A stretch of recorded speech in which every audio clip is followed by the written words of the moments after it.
What does that even mean, Bowers Game Corner?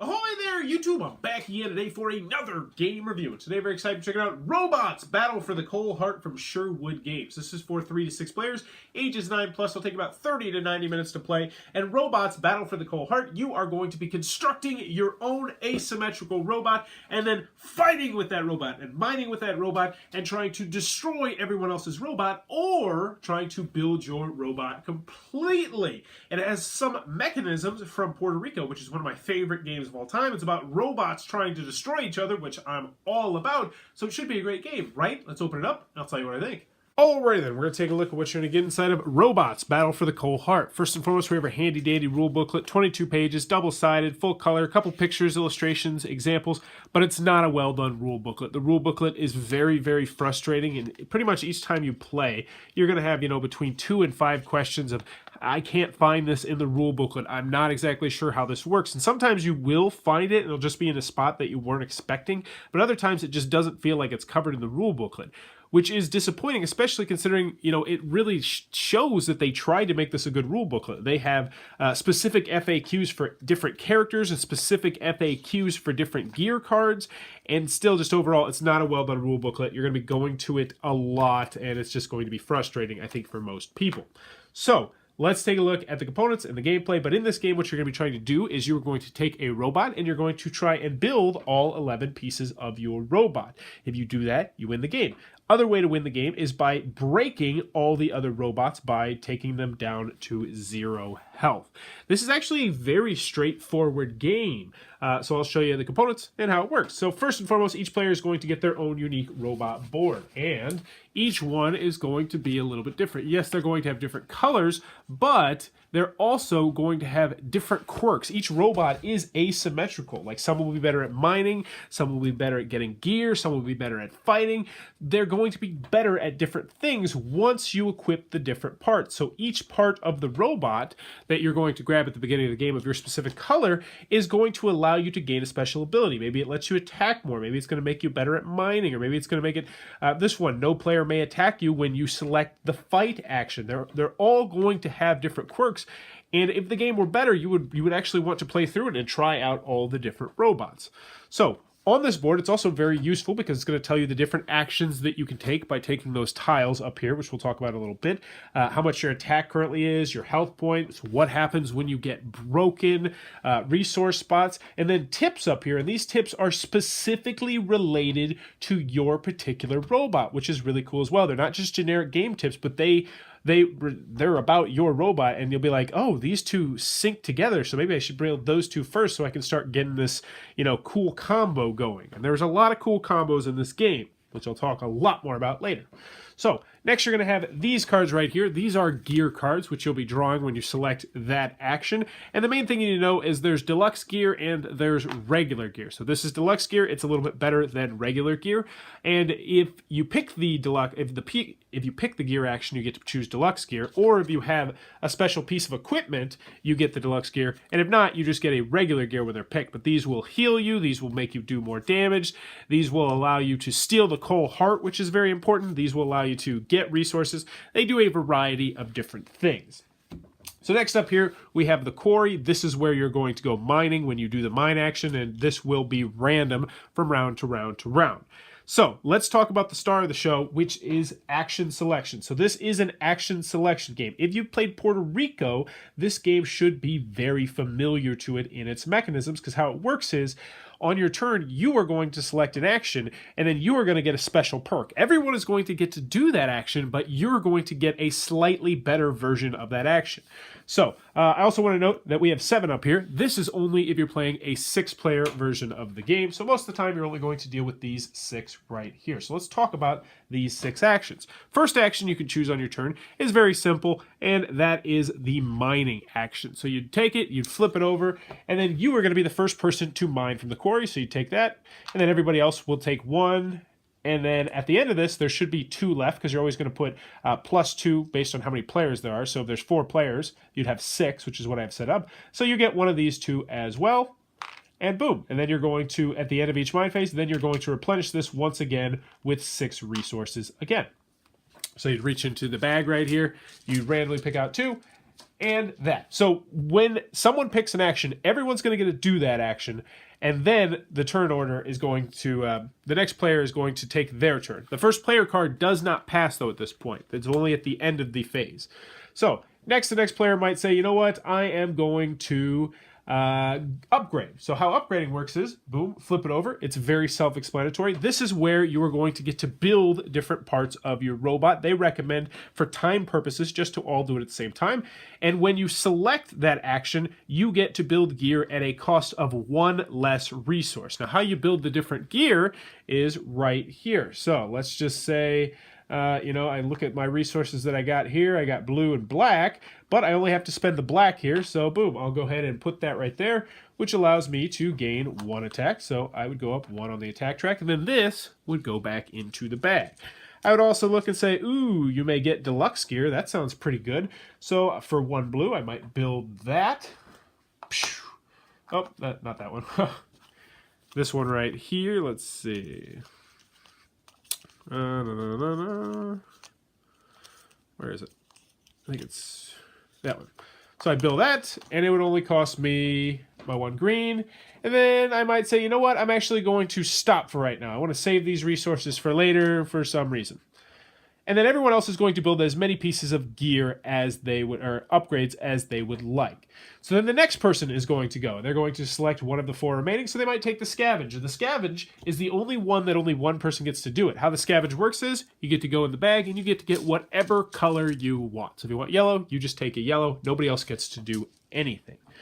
So next, we have the gear option. How the gear option works is, you're going to deal out these gear cards. So you're going to place gear cards, however many players you have, +2, much like the quarry up there. And then you're going to set them out like so. The first player is going to get to pick whichever one they want, and they most likely are going to pick a deluxe gear. So let's take a look at some of the gear. The welder's kit, spend this card to build 1 part for free. That's pretty good. Build no other parts of this phase.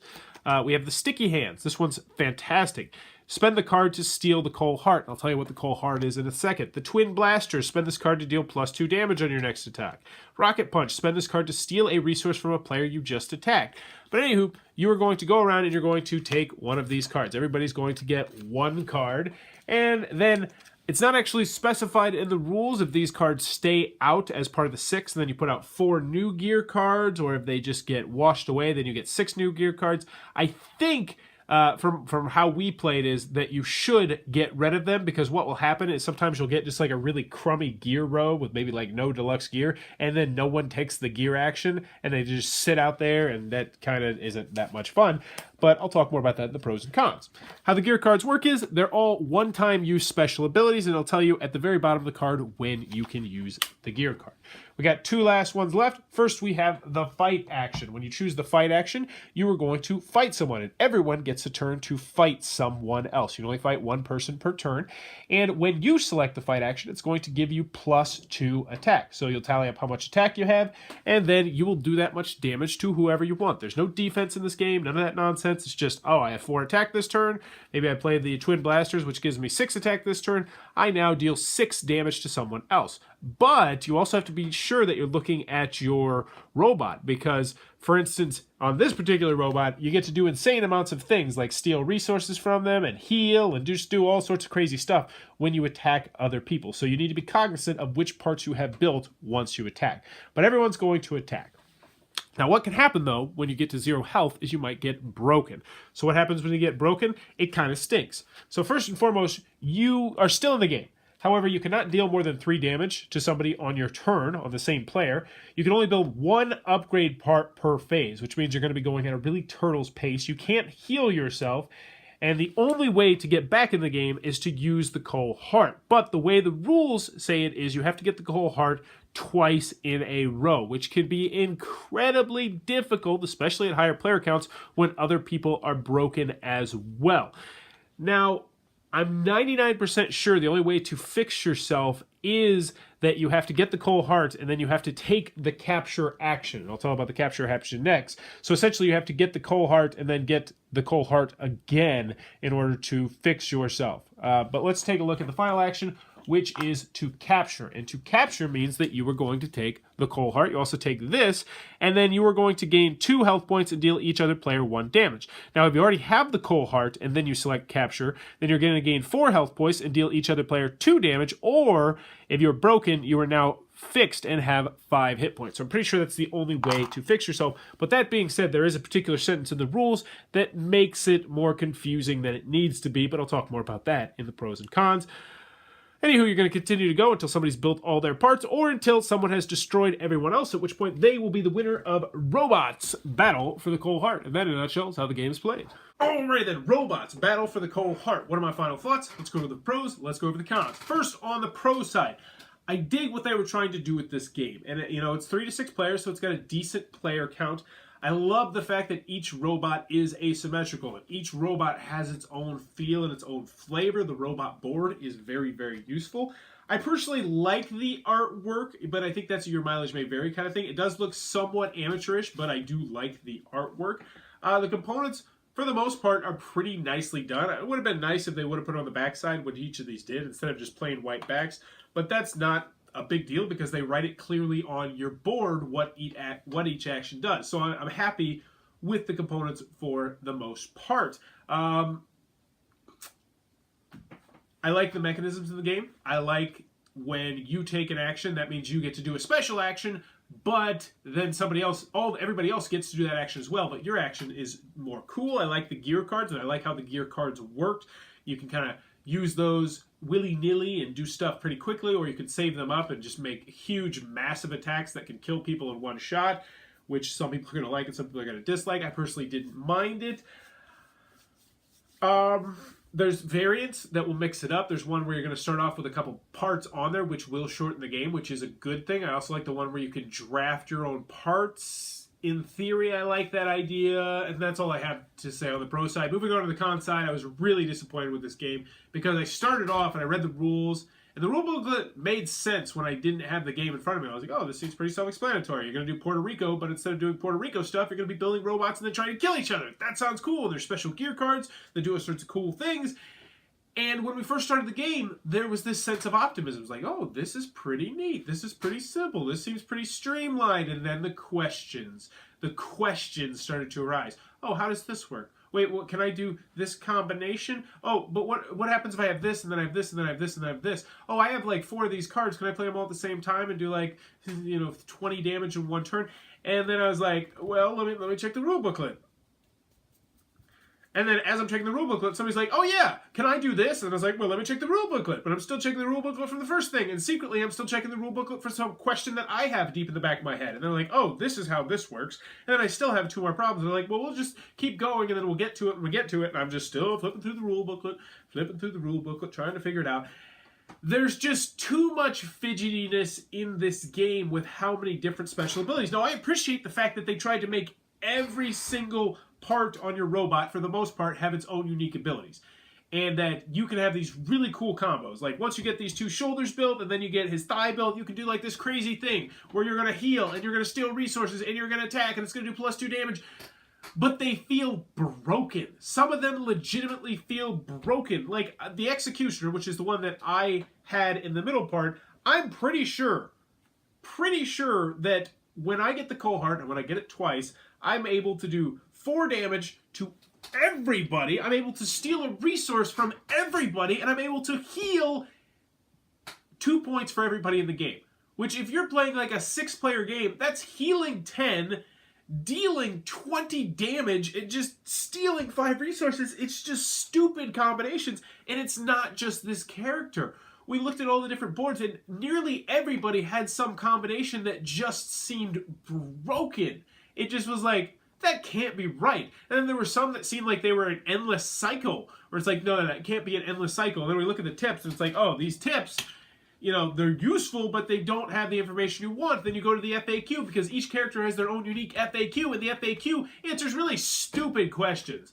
Like, I'm just going to give you the one example, because we had a good old laugh about it. There's one character whose his shoulder ability is he gets to steal someone else's shoulder ability or shoulder or thigh ability or something like that, and it specifically went out of its way to say you can steal someone else's thigh or shoulder ability but not their feet ability or something like that. And then we were like, why would you tell us that? It clearly says it on there. It's just some of the stuff they put in the FAQ is just like, duh, read the text on the tile. Why don't you put useful information in this FAQ?